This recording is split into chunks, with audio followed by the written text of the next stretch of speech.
I remember following David Munn around as he tried to get the dressing rooms ready for Tony Bennett.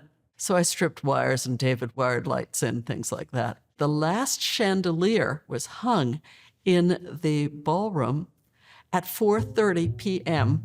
on the day Tony Bennett appeared. To see the marquee all lit up, to see a red carpet going in, to see the lights flying around the sky and people arriving in, their finery, it was truly like being in Hollywood. I felt elated. I was thrilled. It had actually happened. And there were all these happy people around us. And Tony Bennett looked out and said, "Isn't it beautiful?" And he said, "They just don't build them like this anymore." Oh, it was great. I mean, one of the things he did is he turned the mics off. He turned to the orchestra in back of him and said, "Hold on, guys, hold on." He put away his mic and said, "I can sing for you without a mic." And sang, from the stage a cappella. And he sang "Fly Me to the Moon." And the whole evening was absolutely magical. And that was a real endorsement for us to be able to tell future acts that were coming in that Tony Bennett gave us his stamp of approval. Looking up and seeing that ceiling with Tony Bennett on the stage, it was just a tearjerker. I mean, just absolute tearjerker. And, those sorts of things you just don't forget. The public by then had realized the Paramount was indeed going to happen. And the skeptics were largely converted.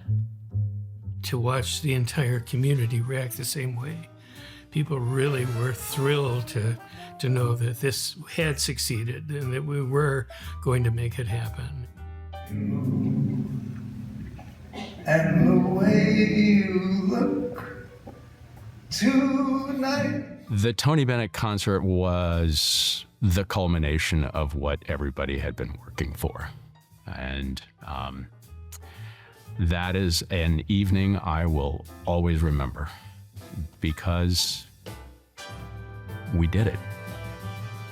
And here was a performer bringing to life everything that we had worked so hard for. And the best part of it all was sitting in the audience and seeing the seats filled and the space glittering.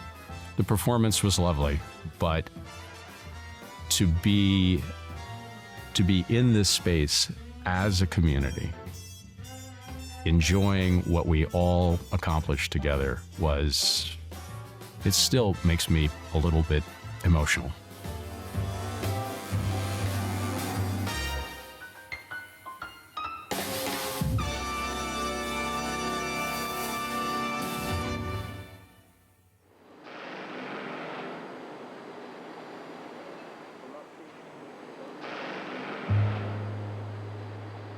The story of my involvement with the Paramount began with a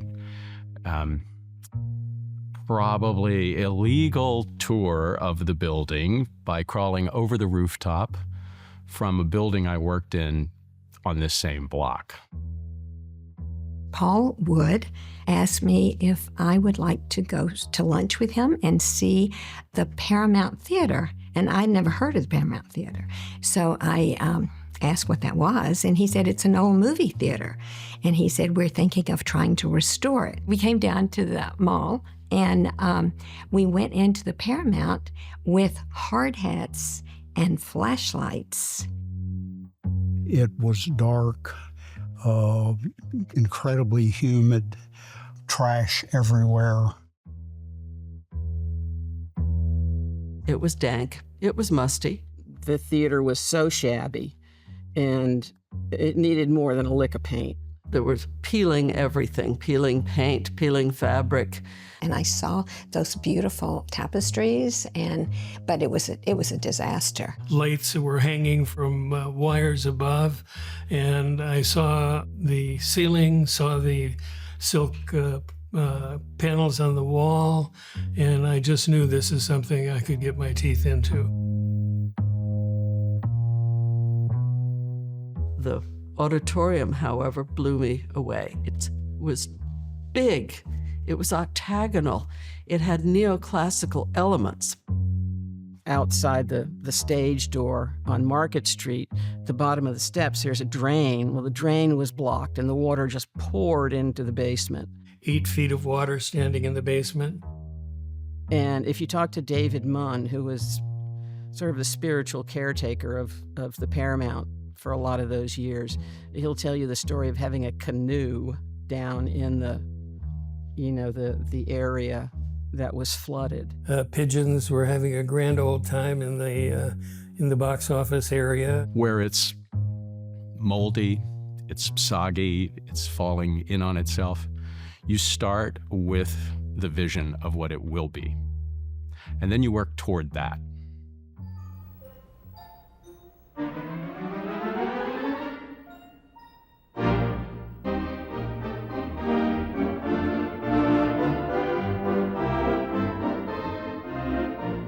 Brownie was playing the theater organ when the Paramount opened in Charlottesville on Thanksgiving 1931.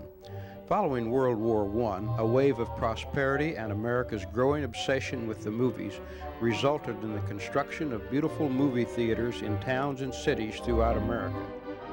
The turn of the 20th century, from the 19th to the 20th, one of the things that got thrown in the melting pot was the movie projector and photography and cameras. The effect that movies continue to have on the psyche of human beings. I really believe that a lot of the way we live today, our expectations, were set in motion by what we saw on a movie screen. We saw the houses movie people lived in. We saw how they dressed. We saw the cars that they drove. And we wanted to emulate them. And we still do. So the Paramount fit right into that. In 1931, there was radio and there were movies. There was nothing else, really, in terms of mass entertainment.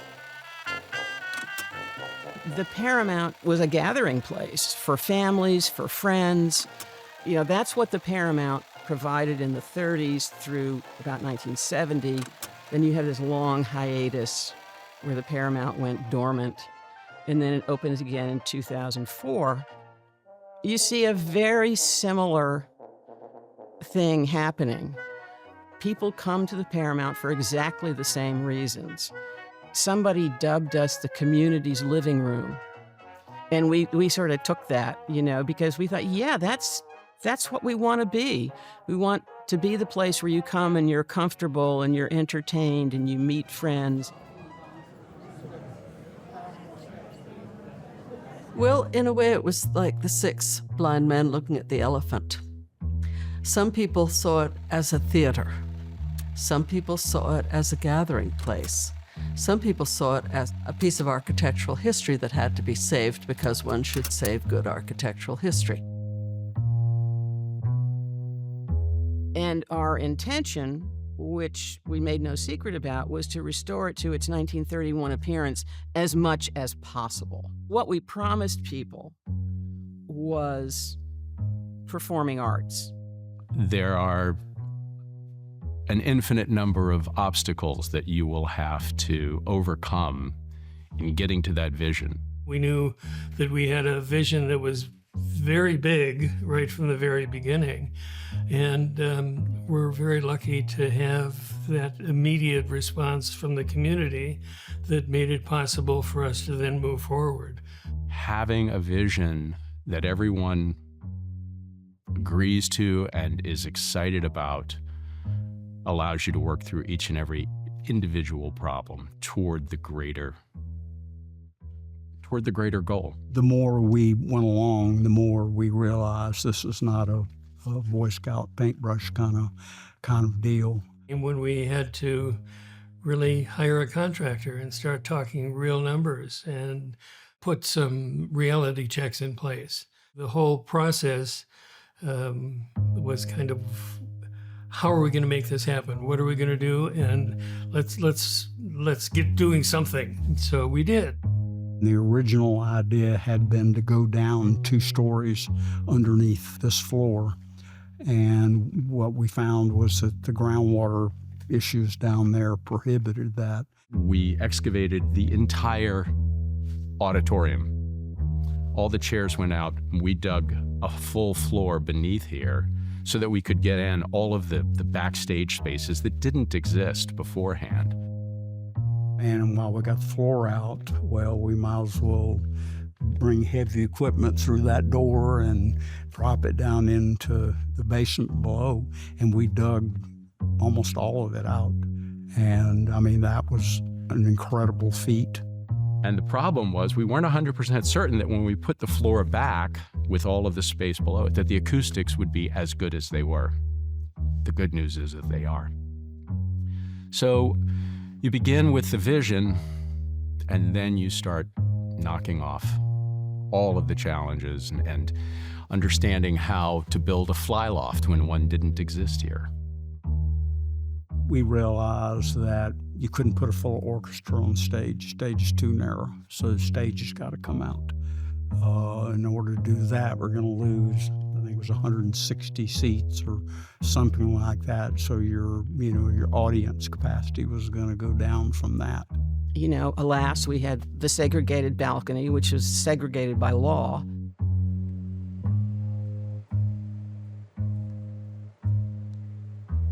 The memorial that's going up there, we have to figure out exactly how to configure that, where it should be placed, how to use that entrance. So I was fairly involved in those conversations about what to do with that entrance. We had many, many community conversations, and it was crystal clear that to ignore or wipe away that entrance would effectively equate to trying to erase history and the experiences of people that came here. And that would have been wrong. This is the stairwell off of 3rd Street. My father would talk about my grandmother bringing him here to the Paramount. It was a joyous moment for him to come here and watch his favorite Western, which was Shane. He saw it in the balcony. Of course, my father never told me why he had to sit in the balcony. It wasn't until years later that I found out that he was forced to sit in the balcony because he was African American and had to come into the theater in the 3rd Street entrance. To renovate it back to what it was and to the level of everything else was critical to respecting that history and the history of those that experienced the horror of it, the indignation of it. And to erase it or to try to erase it would be inviting history to repeat itself.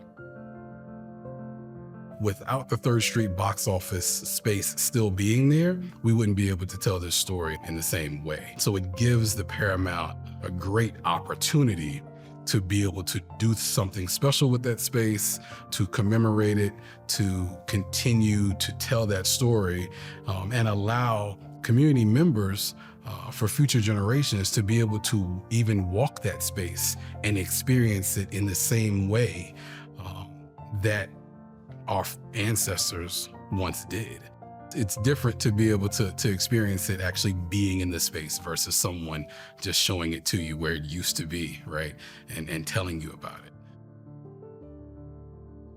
A lot of challenges, but all doable as long as everyone agrees that it's important that we get this done to the quality standards that we all agree to.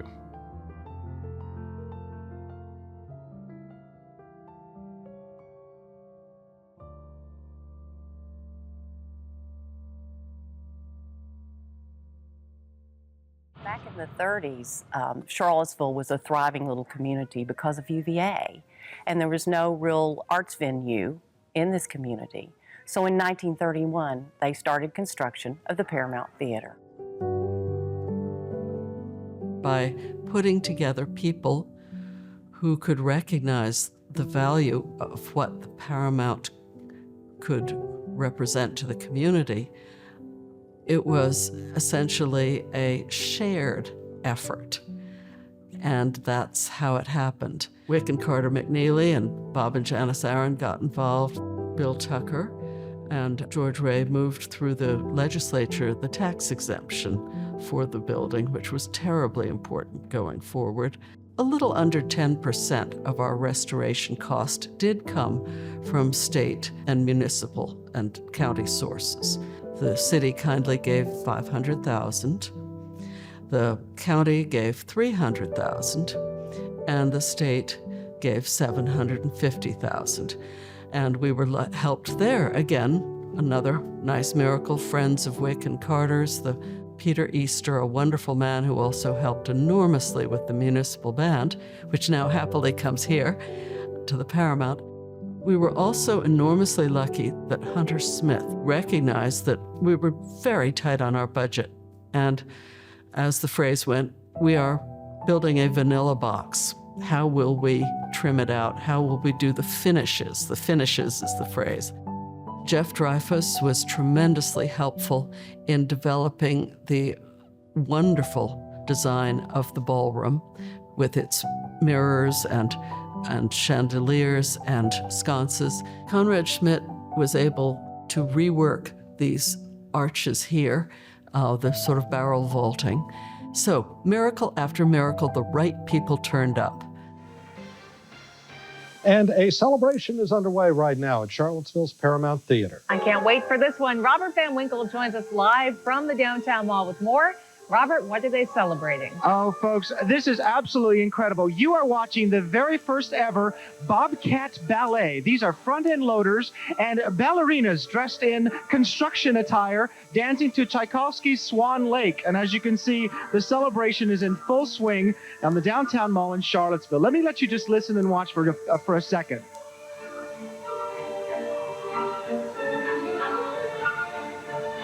I'm Robert Van Winkle, joined with Chad Hirschner, the executive director of the Paramount Theater. For years, the Paramount Theater didn't need an executive director because it's been dark, but now it's back to life. It is back to life, and we are embarking on an exciting time and getting ready to start the restoration. This project is going to really cost a lot of money, but you've got some in the bank already. We do. The project is a $14.4 million project, and we have raised $10.5 million so far from the community. Have you ever done an interview on a front-end loader? This is a first for me. But how exciting. I mean, the lights are on and everything's happening. Can folks still help out with this project? Yes. Today marks the kickoff of the public phase of our campaign, and they can call the office at 979-1922 to get a brochure or stop by throughout the week on the downtown mall. Fabulous. I hope he doesn't tip us over because we are pretty high up. There it is, folks. The Paramount Theater will be restored to its original glory and then some, a lot more for the fine arts. The Paramount Theater's mission to educate, enchant, enrich, and enlighten is really the thread that goes through every single thing we do every single day. We had a number of people on our board who were really committed to education, among them Penny Bosworth, who was our first chair of the Education Committee. It's the first E in Janice Aaron's 4 E's. She took the challenge on and really ran with it. Oh, David was a force of nature. He was this wild guy that knew that this was going to work, and he was the one that was the first one to say, I'm putting $500 on the table right now for an education program. I want this to happen, and then I want that blade sign on the front of the building to be dedicated to those children. I believe the arts education program is the heartbeat of the mission of the Paramount. If we can take one child in that audience and give him an experience that changes his life, and in many cases it will. There are kids that have come in here that would never have an opportunity to come into this building. Each year, we probably receive upwards of 200 to 300 handwritten, art-drawn thank you letters from students. But what we hear from teachers is their students experiencing cultures from places that they didn't even know about. Seeing artists on the stage who look like them, telling stories that are about them or different from what they know, but they know their classmate knows. There's just this flush of empathy. My favorite day at the theater is the day that we host arts education programming. I love to stand out in front of the theater under the marquee and welcome the kids that are coming from all over Central Virginia.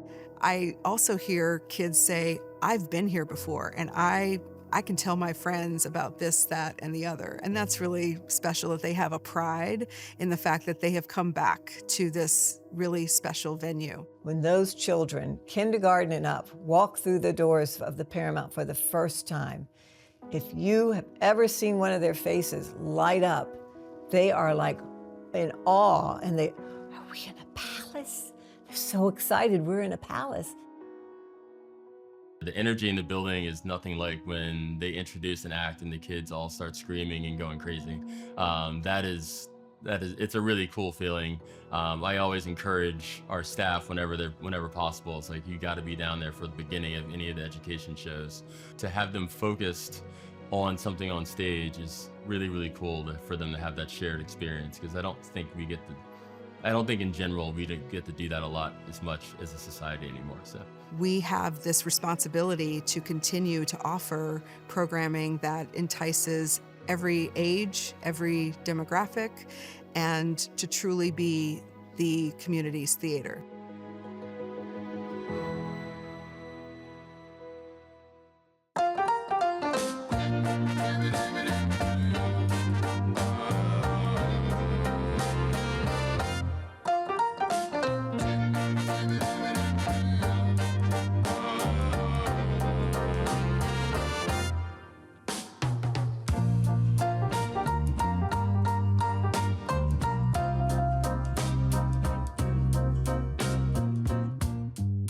My fondest memory, thrilled actually to say it, because when I was a teenager, I was a fanboy of the Supremes.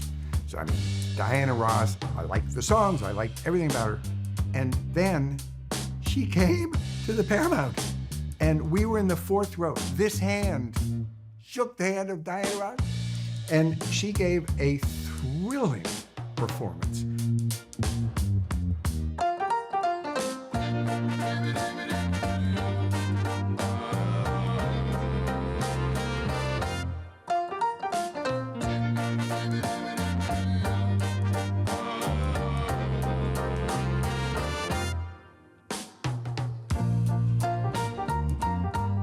My first most memorable experience at the Paramount was a Robert Earl Keen concert, and I love him so much. And he had a great night, and he came back out and he stood on the edge of the stage and unplugged his guitar, unplugged the microphone, and he just played like we were sitting in his living room.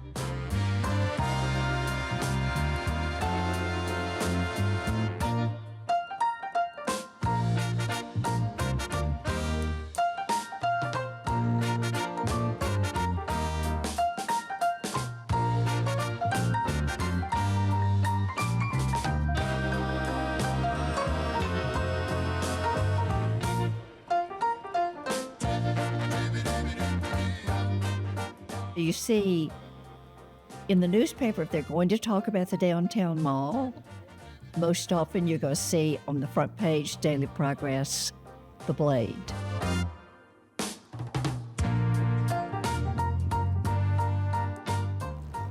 And we've just now started talking about design and cost of replicating the vertical sign as well. So it looks like that's going to happen too, if the cost doesn't run away with us. So then we started doing the research, and Sandy, who was our archivist before, she said, oh yeah, they ran out of money when they did the renovation. They didn't have the money to bring it back. So we decided we were going to find the plans, get it approved. It was still one of those outstanding installations that needed to happen for the renovation to really be complete. And then we started the campaign, which I have my little Bring Back the Blade buttons. So Bring Back the Blade. And for $5, the different stores around the mall and across the community sold these little buttons. And $5 by $5 by $5, we raised the money to bring back the blade. And if you gave $5,000, you got one of these beautiful little blade signs.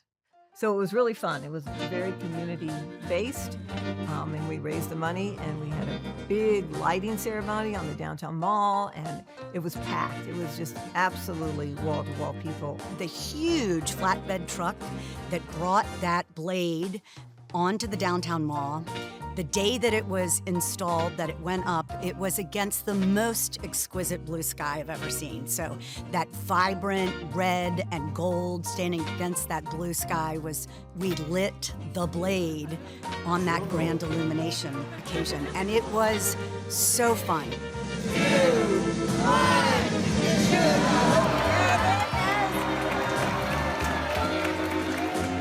There was a cake that said the Paramount that was in the shape of the blade that was truly almost the length of the hallway.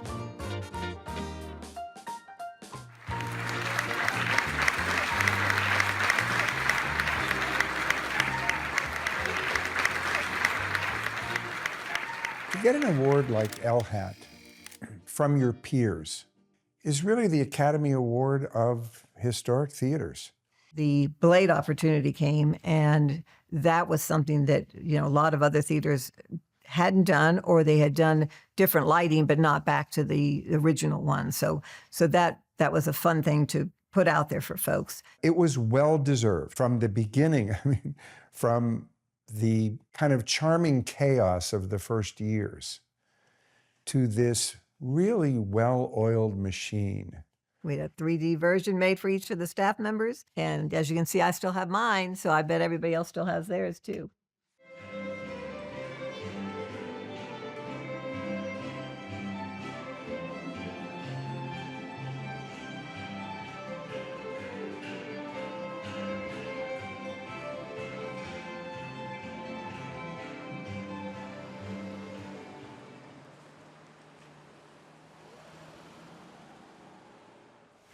Vlad and Anne-Marie, let me show you around. This is Paramount Theater. You've got, I'd say, probably 500 people who've gone inside over the last half hour. There are 1,500 seats inside.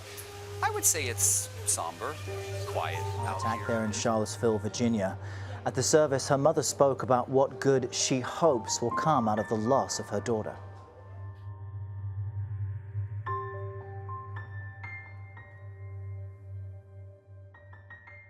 Heather Heyer's mother called the theater, and Malcolm took the call, and he comes into my office and he said, "So I have a weird question for you. How much would we charge for Heather Heyer's mother to have her memorial service here?" And I said, "Well, we wouldn't charge anything, of course not." And he said, "Well, that's good because that's what I told her."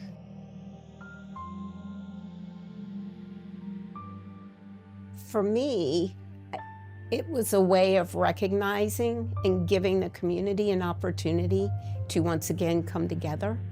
Again, that gathering component. And it showed the community that we come together when there's a time of need.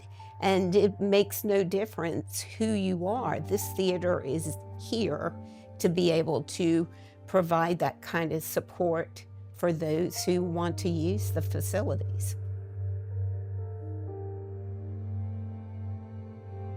It was a Paramount Theater that I didn't recognize right away.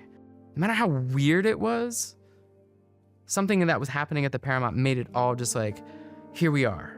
This is our community. We're here for them. This is a person thing. This is a human thing. And it was just a really powerful moment from beginning to end. And it's just something I'll never forget. Being on the board and being the chair of our Diversity, Equity, Access, and Inclusion Committee has been really great to see how the Paramount has recognized where we are for diversity, equity, and access, as well as how we can broaden our community. You know, when we started that committee, it was at a really interesting time, post 2017, and we always knew that we had to really bring to the modern times the reality of what our community looked like, and especially for those who'd been here for a really long time and felt that the theater was inaccessible to them. It was time for us to really put words to paper. So working on our diversity statement, where we really acknowledged that we lived in the 60s. We were here when this was a segregated theater. Now that we know better, we have to do better as a community partner was really the goal of our committee.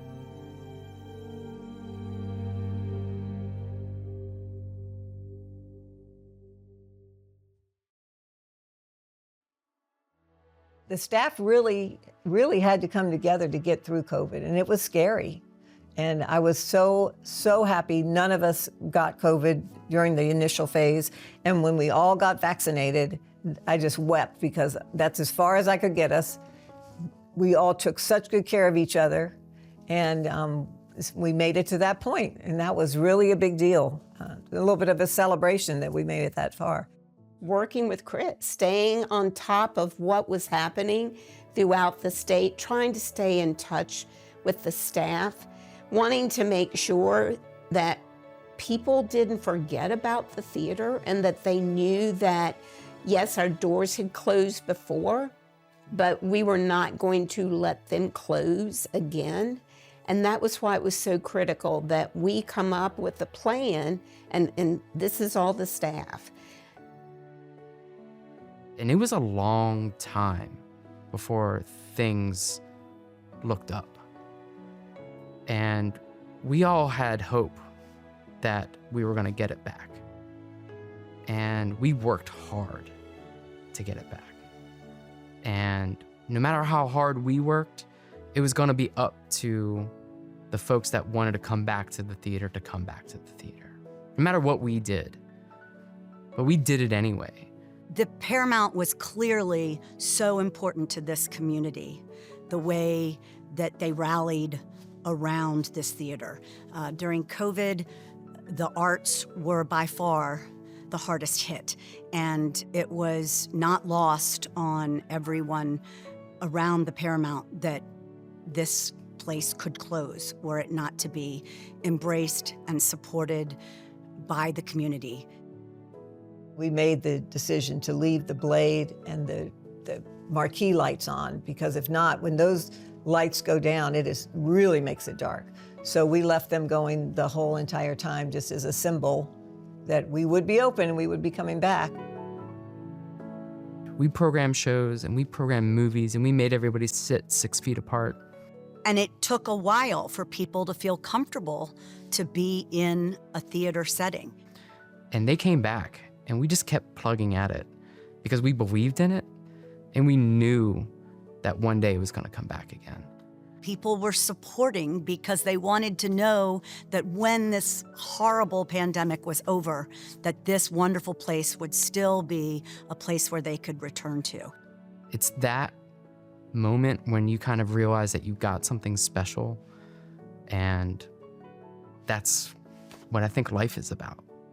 Knowing when you've got something special and holding on to it and knowing that it's always going to be there for you.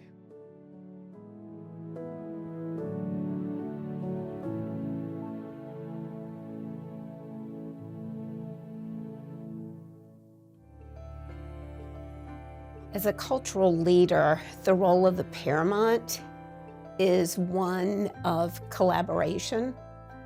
It is one of extending the magic throughout the community. And what I mean by that is through the performances, the events, the engagement with the community that we have here at the theater. It is about the people who work here and the care they give to this theater and to the work that they do.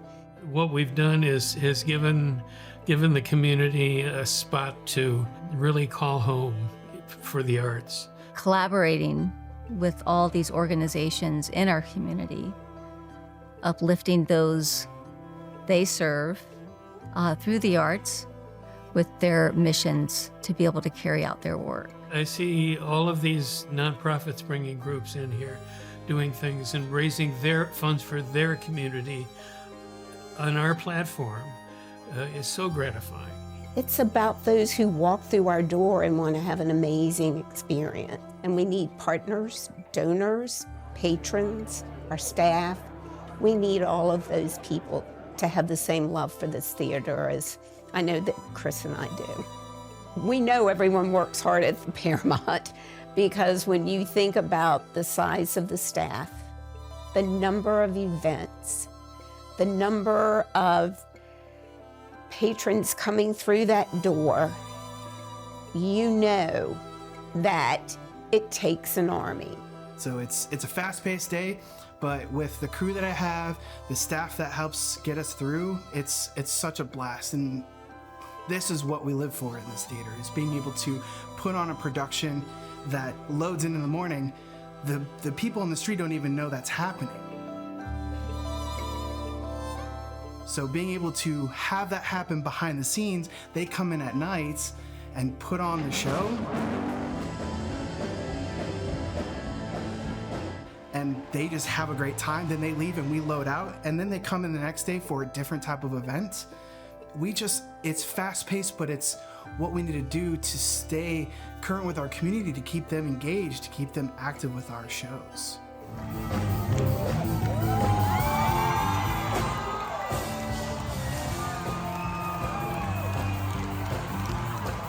You do that day in and day out, 360 plus days a year, and that's what makes this place special too. Because you know why you're here, you take pride in what you're doing, and that radiates throughout the theater and to anyone that walks through those doors. The enthusiasm and the respect and the love that people have for this theater is outstanding. And I can't tell you how proud I am to have been part of it.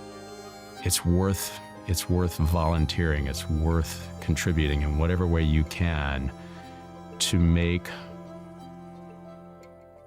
the institutions that you want in your community have a life. The volunteers are everything. Our volunteers, we couldn't thank them enough. It has a history that no other theater has here in Charlottesville. So it's important to me, not only for folks to patronize this theater and understand the history and learn more about it, but for people to be able to have the opportunity to come into this theater and experience it and enjoy it in a way unlike that of my father and my grandparents. My father had to sit in the balcony, and I am now on the board. So hopefully, we can continue, that type of progression, and we can bring more and more community folks into the space to enjoy this theater. Every single day I come to this theater, I know that I am serving those that were so instrumental in saving this theater for the community. They are the ones that I want to make proud. They are the ones that I want to continue to help this theater thrive for. They had a vision, and they knew that this Paramount Theater was an incomparable resource and an incomparable venue for people to come and enjoy performing arts. And without them, we wouldn't have this treasure. We wouldn't have this opportunity to welcome the community in. The people I have met and worked with on this project, I can't even tell you how grateful I am for having the exposure to these people, to learn about their families, to see their history, to understand their commitment to not only this project, but to the community at large. We've got a remarkable group of people that live here and are family and friends. And I think that we have not forgotten for one moment that it's that group of people that really makes this whole project work. Thank you. Just thank you for all you've done.